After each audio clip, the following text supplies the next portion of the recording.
Hey guys, this is Sonu Alawat लेकर आ चुका हूं आपके लिए एक जबरदस्त गवर्नमेंट जॉब अपडेट जो कि डायरेक्टली निकल के आ रहा है IB security assistant and MTS recruitment 2023 की तरफ से।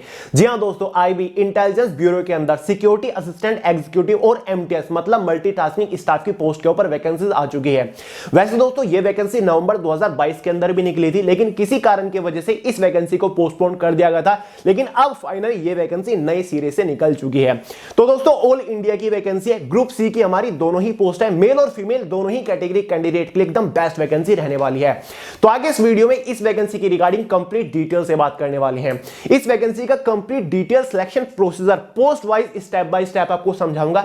एलिजिबिलिटी क्राइटेरिया के बारे में बात करेंगे, age limit, education qualification post wise क्या रखा गया है, एग्जाम पैटर्न के बारे में बात करेंगे, इसके एग्जाम का complete detail syllabus subject wise topic wise PDF form में आपको प्रोवाइड करूंगा। सिलेक्शन होने के बाद कौन सी पोस्ट के ऊपर आपको इनिशियल इन हैंड सैलरी क्या मिलेगी, एग्जाम सेंटर्स के बारे में बात करेंगे, जॉब प्रोफाइल, जॉब लोकेशन के बारे में बात करने वाले हैं। तो फ्रेंड्स बहुत ही इंटरेस्टिंग वैकेंसी है, काफी टाइम बाद काफी यूनिक वैकेंसी निकली है। अगर आप इस वैकेंसी को लेकर थोड़े से भी इंटरेस्टेड होंगे तो वीडियो को आखिर तक जरूर देखिएगा। तो चलिए दोस्तों बहुत ज्यादा टाइम वेस्ट नहीं करते, फटाफट वीडियो शुरू करते हैं। बट उससे पहले आपको एक मोस्ट इंपोर्टेंट इंफॉर्मेशन दे दूं।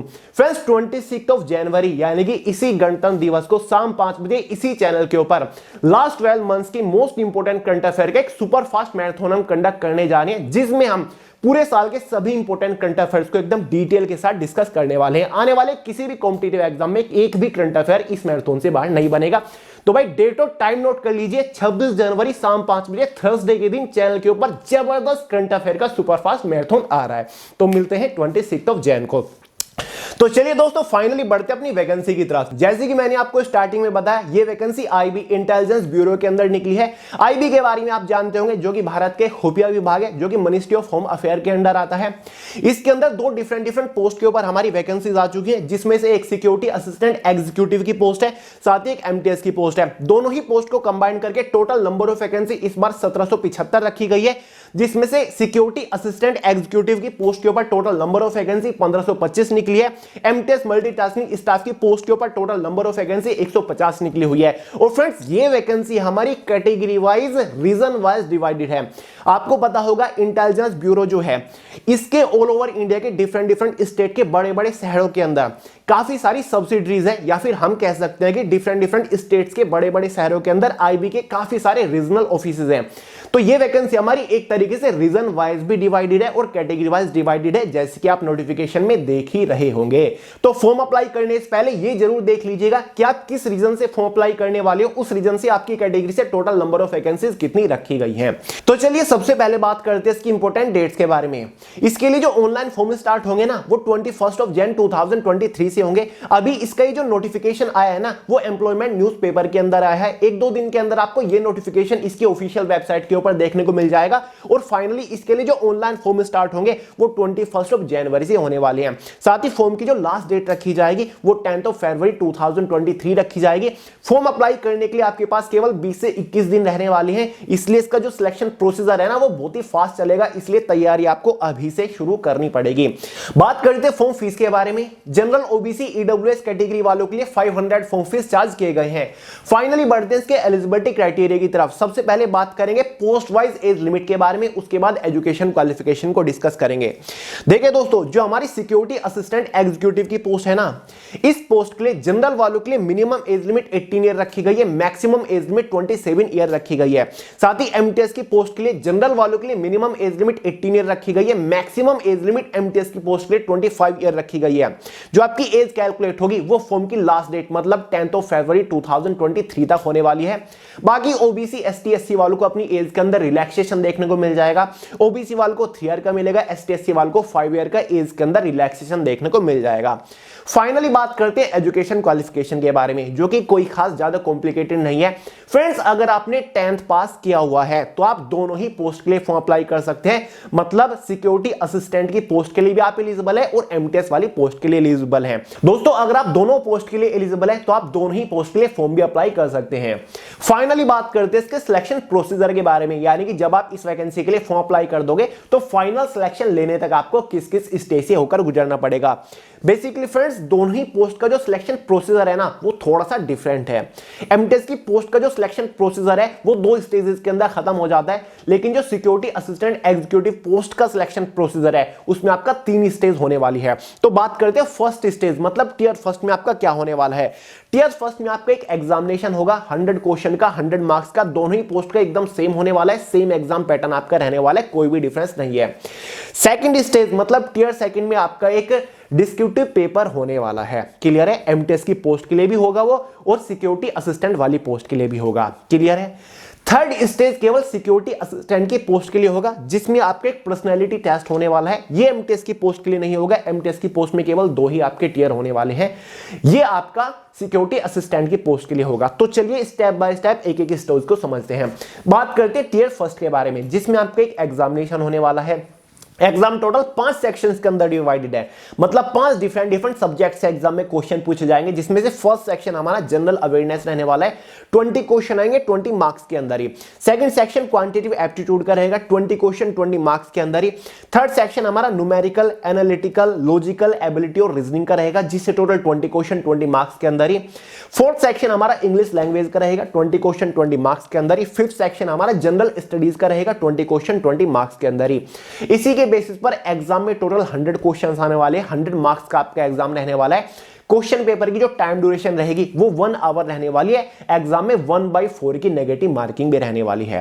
अब देखिए फ्रेंड्स, इसके एग्जाम का complete detail syllabus, subject wise, topic wise PDF form में मैंने way to success official telegram channel के अंदर प्रोवाइड करा दिया है। वहां से आप इजीली डाउनलोड करके अच्छे से देख सकते हैं, अच्छे समझ सकते हैं कि कौन से सब्जेक्ट के अंदर से कौन से टॉपिक के ऊपर मोस्टली आपको फोकस करना है, कौन कौन से टॉपिक से एग्जाम में क्वेश्चन पूछे जाएंगे। तो लिंक डिस्क्रिप्शन बॉक्स में सिलेबस को पीडीएफ फॉर्म में आप वहां से भी डाउनलोड कर सकते हैं। अब देखिए दोस्तों, एग्जाम होने के बाद एक इनिशियल क्वालिफाइंग कट ऑफ बनेगी, जो कि पोस्ट वाइज और कैटेगरी वाइज बनने वाली है, जो कि डिसाइड करेगी कि क्या आप टियर सेकंड मतलब डिस्क्रिप्टिव पेपर के लिए क्वालिफाई कर रहे हो या फिर नहीं कर रहे हो। टियर सेकंड एग्जाम में आपके एक ऑफलाइन डिस्क्रिप्टिव पेपर होने वाला है, ये पेपर एंड पेन मोड रहने वाला है। अब डिस्क्रिप्टिव पेपर में क्या होगा दोस्तों, ये आपका एक लोकल लैंग्वेज टेस्ट रहने वाला है। अब इसका क्या मतलब है, मैं आपको अच्छे से समझाता हूं। दोस्तों, जब आप इसका ऑनलाइन फॉर्म अप्लाई कर रहे होंगे ना, जिस रीजन से आप इसका ऑनलाइन फॉर्म अप्लाई करोगे ना, उस रीजन की लोकल लैंग्वेज की नॉलेज आपको होनी चाहिए। मान के चलिए आप अहमदाबाद रीजन से इसका ऑनलाइन फॉर्म अप्लाई कर रहे हो, तो अहमदाबाद रीजन की जो लोकल लैंग्वेज है ना, वो गुजराती होती है। तो आपको गुजराती लोकल लैंग्वेज की नॉलेज होनी चाहिए, आपको बोलनी आनी चाहिए, उसकी बेसिक नॉलेज आपको होनी चाहिए। मान के चलिए आप लखनऊ रीजन से फॉर्म अप्लाई कर रहे हो, तो लखनऊ रीजन की जो लोकल लैंग्वेज है वो आपकी हिंदी होती है। देहरादून रीजन से फॉर्म अप्लाई कर रहे हो, तो वहां की भी आपकी लोकल लैंग्वेज हिंदी होती है। तो उस रीजन की लोकल लैंग्वेज की आपको नॉलेज होनी चाहिए। मतलब ये देख लीजिएगा, जिस रीजन से आप फॉर्म अप्लाई कर रहे हो वो रीजन किस स्टेट में पड़ता है और उस स्टेट की लोकल लैंग्वेज क्या है, तो उसकी बेसिक नॉलेज आपको होनी चाहिए। और कौन से रीजन की लोकल लैंग्वेज है क्या, ये सारी डिटेल इसके नोटिफिकेशन में दे रखी है, जैसे कि आप स्क्रीन के ऊपर देख रहे होंगे। क्लियर है? तो भाई जो आपका डिस्क्रिप्टिव पेपर होगा ना, उसमें आपका एक लोकल लैंग्वेज टेस्ट होने वाला है, मतलब एक ट्रांसलेशन का टेस्ट होने वाला है, जहां पर आपको 500 वर्ड का एक पैराग्राफ दिया जाएगा उस लोकल लैंग्वेज में जहां से आपने फॉर्म अप्लाई किया है। फिर आपको 500 वर्ड्स इंग्लिश में ट्रांसलेट करके दिखाने होंगे, या फिर वाइस वर्सा भी हो सकता है। इंग्लिश लैंग्वेज में आपको 500 वर्ड का एक पैराग्राफ दिया जा सकता है, और जिस रीजन से आपने फॉर्म अप्लाई किया है उस रीजन की जो लोकल लैंग्वेज है उसमें आपको वो ट्रांसलेट करना हो सकता है। क्लियर है? तो फॉर्म अप्लाई करते टाइम इस बात का ध्यान रखिएगा कि जिस स्टेट से आप फॉर्म अप्लाई कर रहे हो, जिस रीजन से आप फॉर्म अप्लाई कर रहे हो, उस रीजन की लोकल लैंग्वेज की बेसिक नॉलेज आपको होनी चाहिए। क्लियर है? तो भाई ये आपका टियर सेकंड होगा, और एमटीएस पोस्ट के लिए भी और साथ ही सिक्योरिटी असिस्टेंट पोस्ट के लिए भी आपका सेम रहने वाला है। इसकी जो टाइम ड्यूरेशन रहेगी ना डिस्क्रिप्टिव पेपर की, वो आपकी 1 आवर रहने वाली है, और 40 मिनट का ये आपका रहने वाला है। अब देखिए दोस्तों, जो टियर सेकंड एग्जाम है ये इसका पार्ट फर्स्ट है, डिस्क्रिप्टिव पेपर इसका पार्ट फर्स्ट है। टियर सेकंड एग्जाम का एक पार्ट बी भी है, जो कि केवल सिक्योरिटी असिस्टेंट वाली पोस्ट के लिए होगा। टियर सेकंड का जो पार्ट बी है ना, वो एमटीएस वाली पोस्ट के लिए नहीं होगा। अब टियर सेकंड के पार्ट बी में एक और चीज क्या है, वो स्पोकन एबिलिटी है, जो कि 10 मार्क्स का आपका रहेगा। केवल ये देखा जाएगा कि जिस रीजन से आपने फॉर्म अप्लाई किया है उस रीजन की जो लोकल लैंग्वेज है उसको आप कितने अच्छे से बोल पाते हो, केवल ये देखा जाएगा, और ये 10 नंबर का होगा, एमटीएस की पोस्ट के लिए नहीं होने वाला है। क्लियर है? और दोस्तों, जो आपका टियर सेकंड है ना, वो पूरी तरीके से क्वालिफाइड नेचर होगा। इसके जो मार्क्स होंगे ना, वो फाइनल कट ऑफ को इफेक्ट नहीं करेंगे। क्लियर है? जैसे ही आप टियर सेकंड एग्जाम को क्वालिफाई कर लेते हो ना, उसके बाद आपको सिक्योरिटी असिस्टेंट वाली पोस्ट के लिए थर्ड स्टेज मतलब टियर थर्ड के लिए बुलाया जाएगा, और एमटीएस की पोस्ट के लिए टियर थर्ड नहीं है। उसमें फाइनली डिस्क्रिप्टिव पेपर के बाद आपका सिलेक्शन हो जाएगा फाइनल कट ऑफ बनके। अब एक और चीज यहां पर रखी गई है, जो डिस्क्रिप्टिव पेपर है ना उसकी मिनिमम क्वालिफाइंग कट ऑफ भी रखी गई है कि आपको मिनिमम इतने मार्क्स लाने होंगे तो आप डिस्क्रिप्टिव पेपर को मतलब टियर सेकंड एग्जाम को क्वालिफाई कर जाओगे। अब वो सुन लीजिए, सिक्योरिटी असिस्टेंट की पोस्ट के लिए आपकी एक इनिशियल क्वालिफाइंग कट ऑफ जो बनेगी टियर सेकंड एग्जाम की, वो आउट ऑफ 50 मार्क्स में से बनेगी, क्योंकि 10 मार्क्स का आपका एक स्पोकन एबिलिटी का टेस्ट था और 40 मार्क्स का आपका डिस्क्रिप्टिव पेपर था। तो सिक्योरिटी असिस्टेंट की पोस्ट के लिए अगर आपको टियर सेकंड क्वालिफाई करना है तो 50 मार्क्स में से मिनिमम आपको 20 मार्क्स लाने होंगे। अगर आप 20 मार्क्स ले आते हो तो आप थर्ड स्टेज के लिए क्वालिफाई कर जाओगे। वहीं पर एमटीएस की पोस्ट के लिए जो आपकी इनिशियल क्वालिफाइंग कट ऑफ बनेगी टियर सेकंड एग्जाम के लिए, वो आउट ऑफ 40 मार्क्स में से बनेगी। 40 मार्क्स में से अगर आप 60 मार्क्स ले आते हो तो आप एमटीएस की पोस्ट के लिए क्वालिफाई कर जाओगे। क्लियर है? तो ये आपका केवल क्वालिफाइंग नेचर रहने वाला है। अब दोस्तों एमटीएस की पोस्ट का जो सिलेक्शन प्रोसीजर है वो यहीं तक है। एमटीएस की पोस्ट का जो फाइनल सिलेक्शन होगा ना वो फाइनल कट ऑफ के मार्क्स के बेसिस पर बनेगा, और जो फाइनल कट ऑफ बनेगी एमटीएस की पोस्ट के लिए वो आपकी 100 मार्क्स में से बनेगी, यानी कि टियर फर्स्ट एग्जाम के मार्क्स के बेसिस पर बनेगी। और टियर फर्स्ट एग्जाम कितने मार्क्स का था? 100 मार्क्स का था। तो कैटेगरी वाइज रीजन वाइज एक कट ऑफ बनेगी एमटीएस की पोस्ट के लिए। अगर आप उस कट ऑफ को क्वालिफाई कर लेते हो तो फाइनली आपका एमटीएस की पोस्ट के ऊपर सिलेक्शन हो जाएगा, जिस रीजन से आपने फॉर्म अप्लाई किया है उसी रीजन में। अब बात कर लेते हैं सिक्योरिटी असिस्टेंट एग्जीक्यूटिव की पोस्ट के लिए। तो आपका टियर थर्ड भी होने वाला है, जिसमें आपका एक पर्सनैलिटी टेस्ट और इंटरव्यू होने वाला है, और ये टियर थर्ड आपका 50 मार्क्स का होने वाला है।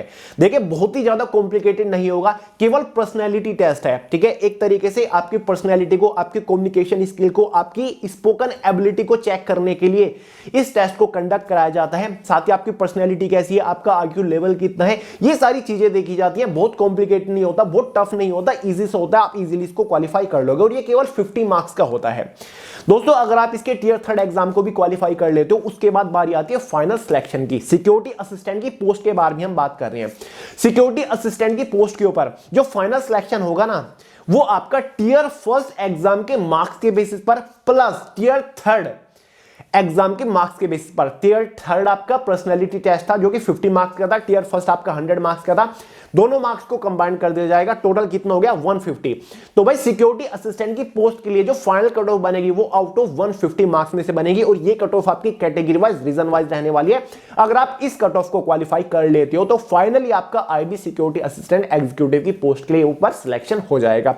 तो भाई ये इसका पूरा सिलेक्शन प्रोसीजर है। आई होप समझ गए होंगे। जो टियर सेकंड एग्जाम है उसके मार्क्स फाइनल कट ऑफ को इफेक्ट नहीं करेंगे, वो केवल क्वालिफाइंग नेचर है। फाइनली बात करते हैं इसके एग्जाम सेंटर्स के बारे में। दोस्तों जब आप इसके लिए ऑनलाइन फॉर्म अप्लाई कर रहे होंगे, आपके पास एक ऑप्शन रहता है जहां पर आप अपने अकॉर्डिंग एग्जाम सेंटर को प्रेफरेंस दे सकते हो। तो एग्जाम सेंटर का बहुत बड़ा इशू नहीं है, या फिर जिस रीजन से आप फॉर्म अप्लाई कर रहे हो उसी रीजन में, वो रीजन जिस स्टेट में पड़ता है वहां पर आपका एग्जाम सेंटर रह जाएगा। कहने की बात यह है कि आपको अपने होम स्टेट में एग्जाम सेंटर मिल जाएगा। एग्जाम सेंटर का कोई भी बड़ा इशू नहीं है। यहां तक समझ गए। अब फाइनली बात कर लेते हैं कि अगर आप इनमें से किसी भी पोस्ट के ऊपर सिलेक्शन ले लेते हो तो जस्ट आफ्टर सिलेक्शन आपकी इनिशियल इन हैंड सैलरी क्या रहने वाली है। देखिए दोस्तों सिक्योरिटी असिस्टेंट की पोस्ट के ऊपर जो आपकी इनिशियल इन हैंड सैलरी रहेगी वो 32,000 के आसपास रहने वाली है with all and extra allowances. इसी पोस्ट के ऊपर जो आपकी फाइनल सैलरी होने वाली है वो 80,000 प्लस के आसपास रहने वाली है with all and extra allowances, क्योंकि हर साल आपको सैलरी में एक अच्छा खासा इंक्रीमेंट देखने को मिलता रहेगा। साथ ही एमटीएस की पोस्ट के ऊपर जो इनिशियल इन हैंड सैलरी रहेगी जस्ट आफ्टर सिलेक्शन वो आपकी 29,000 प्लस के आसपास रहने वाली है with all and extra allowances. साथ ही एमटीएस की पोस्ट के ऊपर जो फाइनल सैलरी हो जाएगी वो 77,000 प्लस के आसपास आपकी हो जाने वाली है। यहीं पर जॉब लोकेशन के बारे में बात करें, जो कि बहुत ही अच्छा पॉइंट मुझे लगा। दोस्तों जिस रीजन से आप फॉर्म अप्लाई कर रहे हो ना उसी रीजन के अंदर आपकी फाइनल जॉब लोकेशन रहने वाली है। मान के चलिए आप लखनऊ रीजन से फॉर्म अप्लाई कर रहे हो तो इसका मतलब यह है कि आईबी का एक रीजनल ऑफिस है लखनऊ के अंदर, तो उसी रीजनल ऑफिस के अंदर आपकी फाइनल पोस्टिंग होने वाली है। तो भाई जिस रीजन से आप फॉर्म अप्लाई करोगे ना वो रीजन जिस स्टेट में पड़ता है उस स्टेट के अंदर आपकी फाइनल जॉब लोकेशन रहने वाली है, वो आपकी पोस्टिंग लोकेशन रहेगी।